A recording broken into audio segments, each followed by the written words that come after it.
नमस्कार मैत्रिणींनो, काजल रेसिपीमध्ये आपले सर्वांचे मनापासून स्वागत आहे। आज आपण बनवणार आहोत अगदी पारंपरिक आणि सगळ्यांची आवडीची गुळाची पुरणपोळी। ही महाराष्ट्रातील खास गोड रेसिपी आहे आणि तिचा सुगंध, तिचा स्वाद एकदम अप्रतिम लागतो। चला तर मग लगेच रेसिपीला सुरुवात करूया। इथं मी 1 कप चना डाळ घेणार आहे। इथं मी घरचीच ही डाळ वापरलेली आहे। ही डाळ मी स्वच्छ निवडून घेतलेली आहे। आता या डाळीमध्ये आपल्याला पाणी टाकून ही डाळ 2 ते 3 पाण्याने आपल्याला स्वच्छ धुवून घ्यायची आहे। जोपर्यंत डाळीमधले मळकट पाणी निघत आहे तोपर्यंत आपल्याला ही डाळ स्वच्छ धुवून घ्यायची आहे आणि 10 मिनिट ते 15 मिनिट आपल्याला भिजत ठेवायची आहे। आता ही डाळ इथं मी 15 मिनिटं भिजत ठेवलेली होती।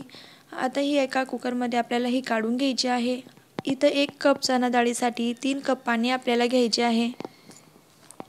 3 कप पाण्यामध्ये ही डाळ आपली परफेक्ट शिजून तयार होते। तसेच चिमूटभर आपल्याला हळद टाकून ही डाळ 3 ते 4 शिट्ट्या देईपर्यंत आपल्याला शिजवून घ्यायची आहे। अगदी मऊसूत अशी डाळ आपल्याला ही शिजवून घ्यायची आहे।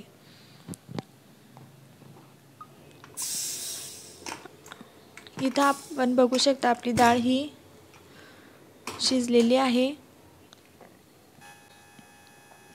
आपल्याला हाताने ही दाबून बघायची आहे। अगदी मऊसूत शिजेपर्यंत आपल्याला ही डाळ शिजवून घ्यायची आहे। डाळ शिजल्यानंतर आपल्याला या डाळीतले पाणी हे काढून घ्यायचे आहे।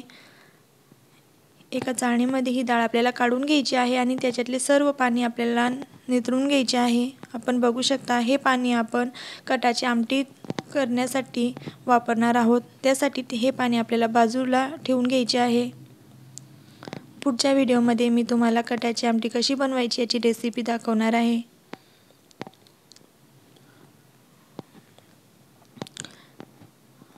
आता आपल्याला एक पुरणच्या गाळणीमध्ये ही डाळ टाकून घ्यायची आहे आणि अशा पद्धतीने चमच्याच्या सहाय्याने सर्व आपल्याला पुरण तयार करून घ्यायचं आहे। आपण बघू शकता छान प्रकारे चाळणीमधून पुरण हे कढईमध्ये खाली पडलेले आहे। छान प्रकारे पुरण इथं बनवून आपले तयार झालेले आहे। आता ही बारीक डाळ आपल्याला एका कढईमध्ये टाकून घ्यायची आहे। 1 कप डाळीसाठी इथं 1 कप गूळ आपल्याला घ्यायचा आहे आणि आपल्याला कढईमध्ये गूळ आणि डाळ चांगल्या प्रकारे मिक्स करून घ्यायची आहे।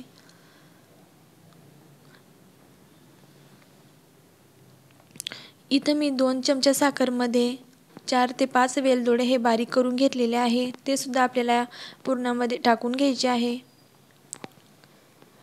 आपण जायफळचा देखील वापर या पुरणामध्ये करू शकतो, परंतु इथं मी विलायची पूड इथं टाकून घेतलेली आहे। 5 ते 6 वेलदोडे हे साखरेमध्ये मी बारीक करून घेतलेले होते ते टाकून घेतलेले आहे।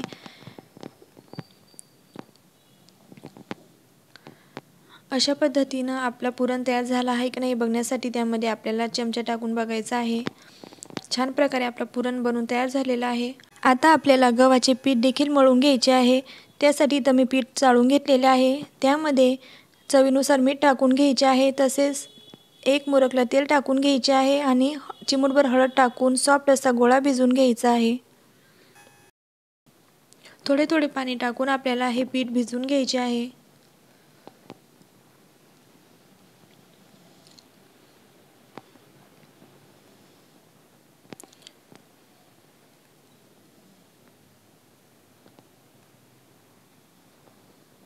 थोडे तेल टाकून आपल्याला सॉफ्ट असा गोळा बनवून घ्यायचा आहे। आपण गव्हाचे कणिक हे जितके चांगले मळून घेऊ तितके आपली पोळी ही अगदी मऊसूत बनवून तयार होते। आपण बघू शकता आपले पुरण देखील छान प्रकारे बनवून तयार झालेले आहे। हाताला चिपकत नाही। ज्या वेळेस पुरण हे हाताला चिपकत नाही त्यावेळेस आपले पुरण हे छान झाले असे समजावे। आणि अशा पद्धतीने गव्हाच्या पिठाचा गोळा देखील मी छान प्रकारे मळून घेतलेला आहे। आपण बघू शकता अशा पद्धतीनेच आपल्याला गव्हाचे पीठ हे मळून घ्यायचे आहे, तेव्हाच आपली पोळी छान प्रकारे मऊसूत बनते। आता आपल्याला पोळी ही लाटून घ्यायची आहे। अशा पद्धतीने आपल्याला पुरणाचा गोळा घेऊन चपातीची अशा प्रकारे पारी बनवून घ्यायची आहे आणि त्यामध्ये दोन्ही हाताच्या सहाय्याने आपल्याला पुरणाचा गोळा हा तयार करून घ्यायचा आहे.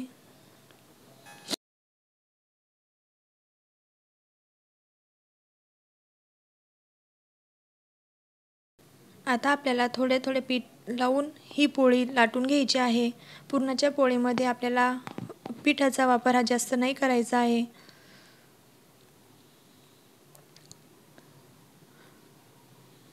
अगदी दोन्ही हातांच्या साहाय्याने अलगदपणे आपल्याला ही पोळी लाटून घ्यायची आहे.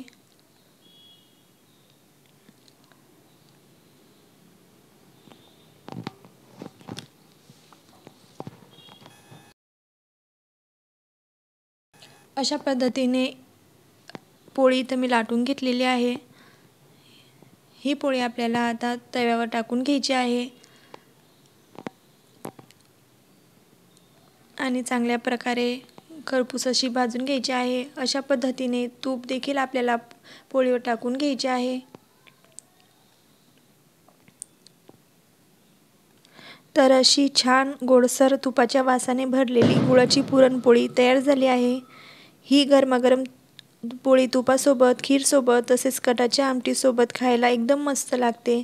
तुम्ही ही रेसिपी नक्की करून बघा आणि तुम्हाला कशी वाटली हे मला कमेंटमध्ये नक्की कळवा. आणि हो, हा व्हिडिओ आवडला असेल तर लाईक, शेअर आणि सबस्क्राईब करायला विसरू नका. छान प्रकारे आपली पुरणाची पोळी ही बनवून तयार झालेली आहे. धन्यवाद.